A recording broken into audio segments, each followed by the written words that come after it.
Brilliance Audio presents Happy Dreams by Jia Pingwa. Translated by Nikki Harmon. Performed by Robert Wu. Name? Happy Liu. It says Hawa Liu on your ID card. What's with this Happy Liu? I changed my name. Everyone calls me Happy Liu now. Happy, are you Hawa Liu? You must call me Happy Liu, comrade. Happy Liu. Yes, sir. Know why I'm handcuffing you? Because I had my buddy's corpse with me. And? I shouldn't have been at the station with Wufu on my back. Well, if you know that, why did you do it? He needed to go home. Home? Freshwind Township, Xi'an District. I'm asking about you. Right here. Huh? Xi'an. Xi'an? Well, I should be from Xi'an. Tell the truth. I am telling the truth. Then what do you mean by should be? I really should be, comrade, because it was October 13th, 2000, and we were standing on the east side of Xi'an Station Square outside the barriers. The policeman was taking a statement from me. The wind was blowing hard, and leaves floated down from the ginkgos, catalpas, and plane trees around the edge of the square, covering everything with brilliant reds and yellows. The thing I most regret is not the bottle of Tai-Bai liquor, but the white rooster. Freshwind folk believe the spirit of someone who dies away from home has to make its way back. In case the spirit gets lost, you tie a white rooster to the body to guide it. The rooster I bought was supposed to help Wufu's spirit get home, but in the end, the bird messed up everything. It weighed 2.5 pounds at the very most, but the woman insisted it was 3 pounds. I lost my temper. Bullshit!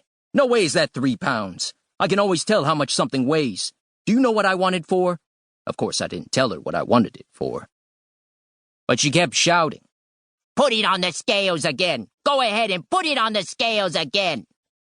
So then the policeman trotted over to sort out the argument, and he saw the bedroll tied with rope. "What's that?" He jabbed it with his baton. Lively Shi went as pale as if he'd smacked his face in a sack of ash. Then the stupid fucker opened his big mouth and said it was a side of pork of all things. "Pork? You wrap pork up in a quilt?" asked the policeman. He carried on, poking, and the corner of the bedroll came undone. That was when that coward Lively showed his true colors. He dropped the Tai-Bai bottle and took off. The policeman immediately pounced on me and handcuffed one of my wrists to the flagpole. "Would you be so good as to handcuff my left wrist instead?" I asked with a smile. I'd pulled a muscle in my right arm digging the trench. This time the baton jabbed me in the crotch. "Don't joke around." So I didn't joke around.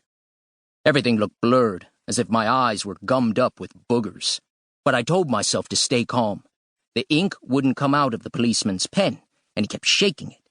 The patch of pimples on his forehead flamed red. I tried to put my foot on a drifting plane tree leaf, but couldn't reach it. I'd never seen a young man with so many zits. Obviously not married yet, and fierce as a young billy goat. Click. A reporter was taking a photograph. I took an instant dislike to her. She was done up like a little girl with bangs down to her eyebrows, though she was clearly well into her 30s. I didn't notice her at first. When I did, I smoothed my hair, straightened my clothes, and presented my profile so she could take another picture. But the next day in the paper, they used the one where I was bent over as if I was giving a statement, and in front of me was the flower-patterned bedroll tied with rope. One of Wufu's feet was sticking out, and you could see his yellow rubber shoes stuffed with cotton wadding. Damn it!